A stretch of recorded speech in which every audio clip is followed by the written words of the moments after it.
정부가 드론 택배 확산을 위한 드론 교통 로드맵을 내년 중에 발표합니다. 이에 따라 드론 택배 도심 지역 실험장을 2022년엔 10곳까지 늘리는 등 드론 서비스 산업 육성에 적극적으로 나선다는 방침입니다. 현대차그룹이 미래산업 주도를 위해 내년부터 61조 1,000억 원을 투자합니다.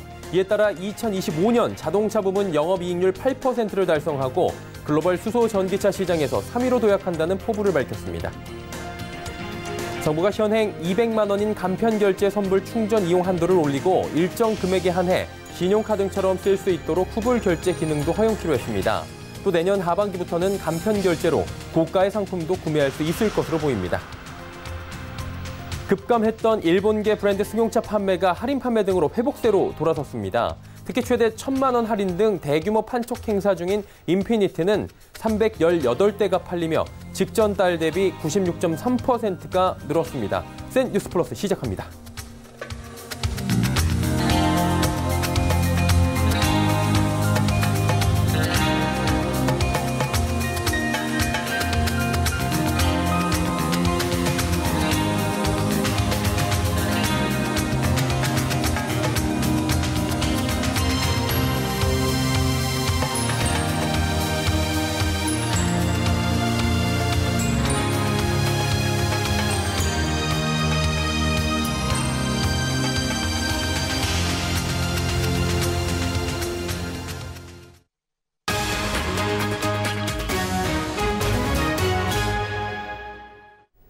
시청자 여러분 안녕하십니까? 센 뉴스 플러스 서정덕입니다. 정부가 내년 중 드론 교통 로드맵을 발표하고 도심 지역의 드론 택배를 확산시키겠다고 밝혔습니다. 정부는 4일 홍남기 부총리 겸 기획재정부 장관 주재로 혁신성장전략회의 겸 경제관계장관회의를 열고 연내 인공지능 국가전략을 마련하고 데이터 경제화를 본격 추진키로 했습니다. 정부는 내년 5월 도심 공중 모빌리티로의 드론 산업 생태계 확장을 위해 드론 교통 로드맵을 발표하고 드론 택배 도심 지역 실증 테스트베드를 내년 4곳에서 2022년엔 10곳까지 늘리는 등 드론 서비스 산업도 육성합니다. 이 외에도 기존 산업 혁신과 생산성 향상, 신산업, 신시장의 신규 창출, 혁신기술 확보, 연구개발 혁신, 혁신인재, 혁신금융 등 혁신자원 고도화 등 4가지 전략 분야와 이를 위한 제도, 인프라 혁신을 추진한다는 방침입니다. 현대차그룹이 미래산업 주도를 위해 6년간 61조 1,000억 원을 투자합니다. 이에 따라 2025년 자동차 부분 영업이익률 8%를 달성하고 글로벌 수소 전기차 시장에서 3위로 도약한다는 포부입니다. 보도에 정세미 기자입니다. 현대자동차가 앞으로 6년간 61조 1,000억 원을 투자해 자동차 부문 영업이익률을 8%로 끌어올린다는 중장기 계획을 밝혔습니다. 이를 통해 2025년 글로벌 친환경 시장에서 3위로 도약하고 세계 자동차 시장 점유율 5%대를 달성한다는 목표입니다. 현대차그룹은 오늘 서울 여의도에서 CEO 인베스터데이를 열고 2025 전략과 중장기 3대 핵심 재무 목표를 밝혔습니다.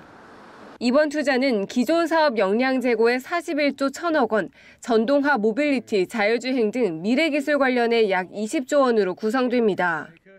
세부적으로는 신차 개발과 제품 부문에 26조 5천억 원, 공장 신증설 등에 11조 9천억 원이 투입됩니다.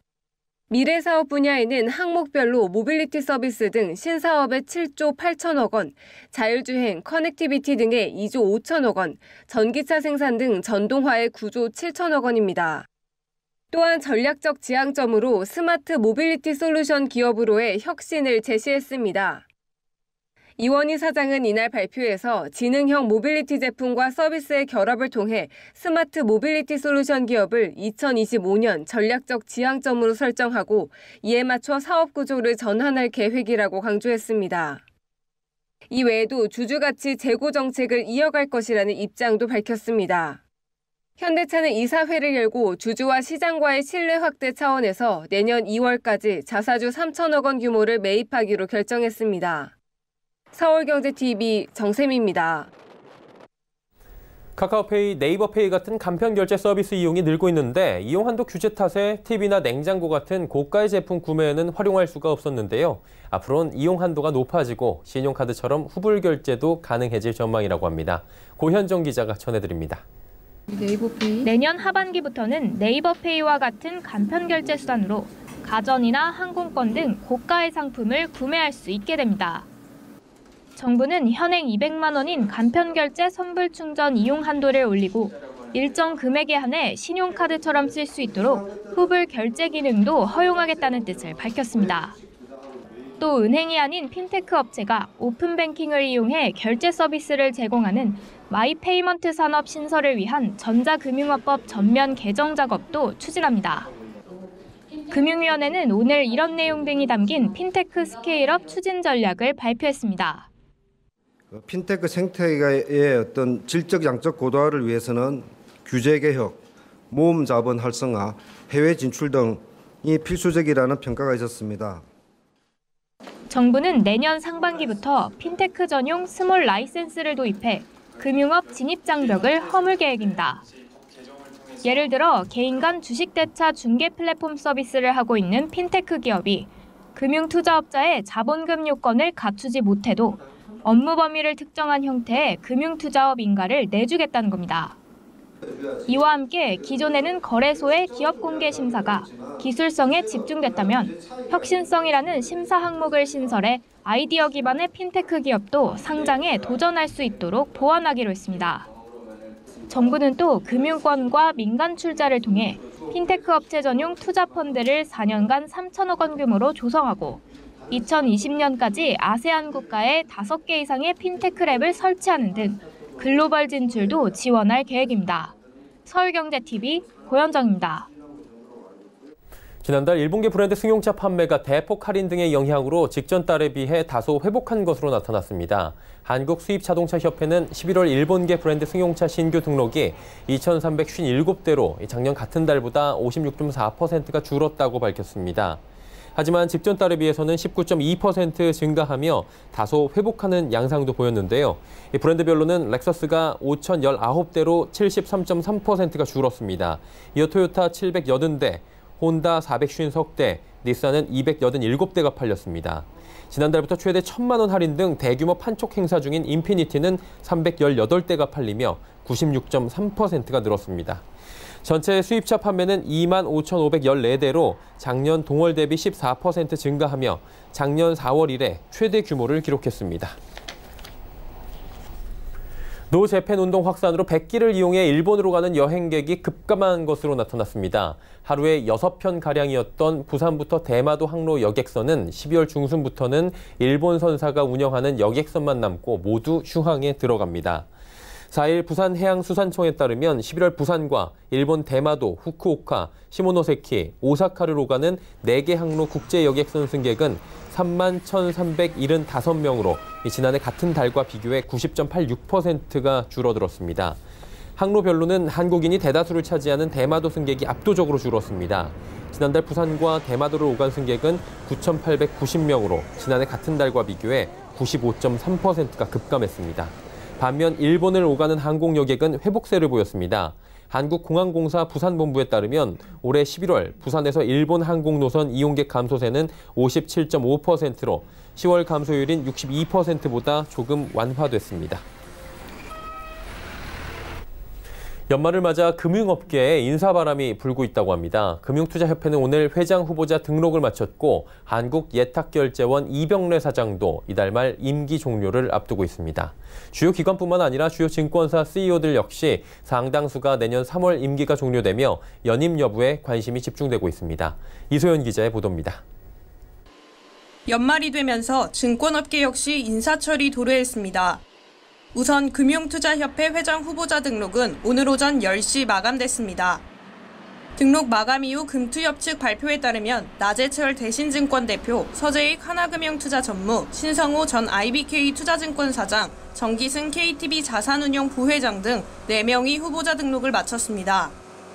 한국예탁결제원도 오는 22일 이병래 사장의 임기 종료를 앞두고 현재 임원추천위원회를 구성한 상태입니다.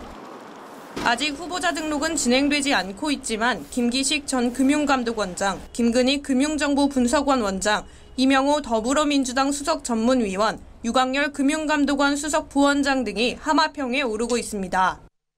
증권사의 경우 주요 증권사 CEO 절반가량이 내년 3월 임기 종료를 앞둔 상태입니다. 이 중 금투협 회장 선거에 출마한 나재철 대신증권 사장과 고원종 DB금융투자 사장을 제외한 상당수는 연임 가능성이 우세하게 점쳐지고 있습니다. 다만 고원종 사장 역시 소문과 달리 내부에서는 연임될 수 있다는 평가가 나옵니다.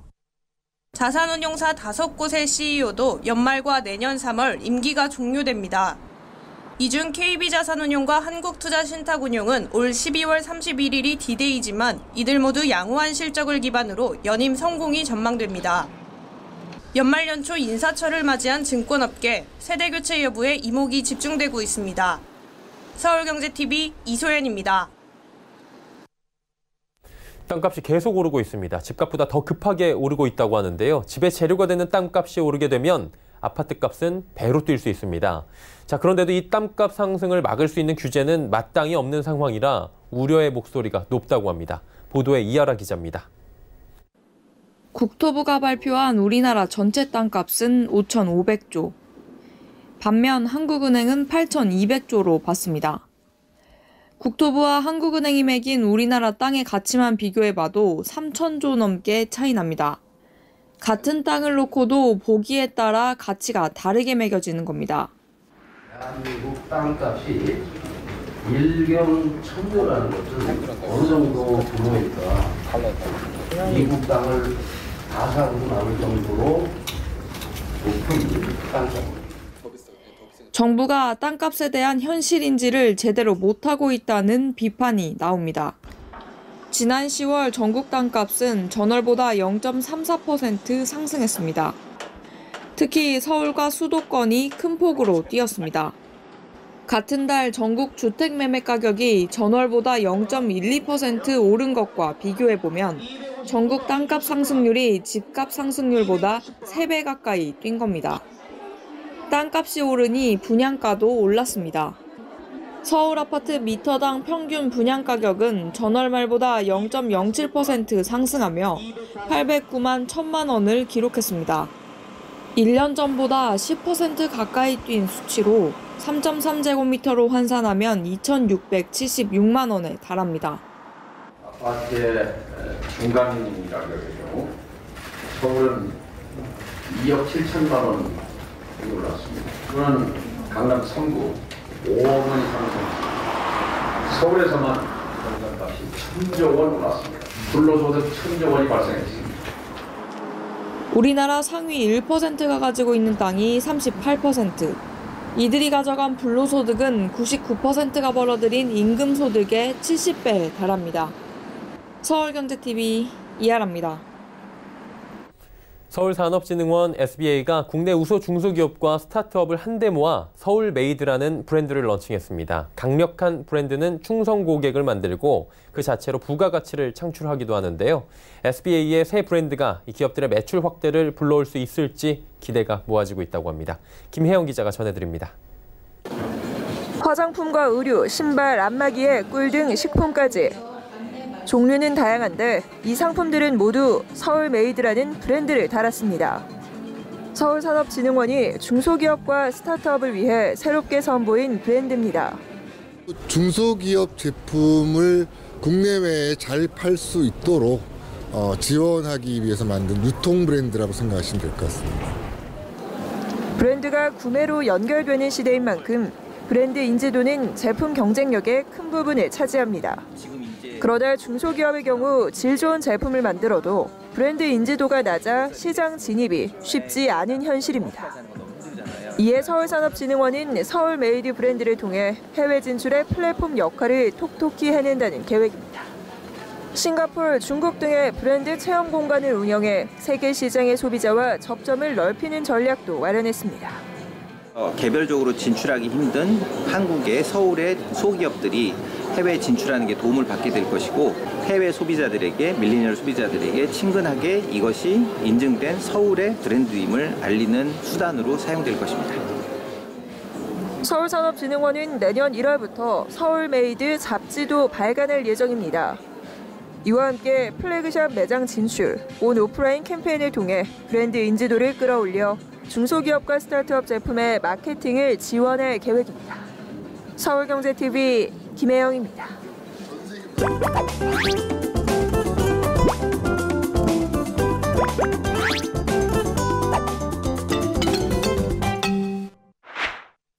호텔업계가 최근 공홈족 모시기를 특명으로 정하고 각종 전략 구상에 나섰습니다. 공식 홈페이지를 통해 예약하는 고객만을 대상으로 추가 혜택을 제공하는 건데요. 온라인 예약 대행 사이트에 지불하는 수수료를 고객에게 돌려줘 더 많은 서비스를 제공해 주겠다는 겁니다. 충성 고객층을 만들고 이를 통해 장기적으로 수익성을 높이겠다는 게 호텔업계의 구상입니다. 오늘 샌즈라이프를 통해 호텔가의 예약 트렌드를 짚어봅니다.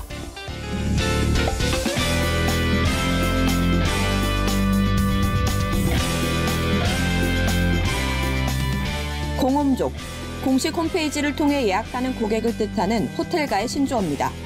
한마디로 고객이 호텔과 상품을 직거래하는 것입니다. 호텔업계가 공홈족을 늘려 수익성을 개선하겠다는 전략을 내놨습니다. OTA 수수료를 고객 혜택 강화에 사용해 충성 고객을 유치시켜 고객도 호텔도 좋은 일석이조 효과를 누리겠다는 구상입니다. 실제로 강릉 세인트존스 호텔을 비롯한 많은 호텔들이 이러한 전략을 펼치고 있습니다. 손님들이 가장 좋아하시는 룸 무료 업그레이드나 아니면 뭐 조식 할인권, 아니면 뭐 뷔페 할인권, 뭐 수영장 무료 이용권, 혹은 뭐 얼리 체크인이나 아니면 레이 체크아웃 이런 것들, 이런 많은 베네핏들을 그때그때 상황에 맞게 저희가 제공을 해드리려고 하고 있고요.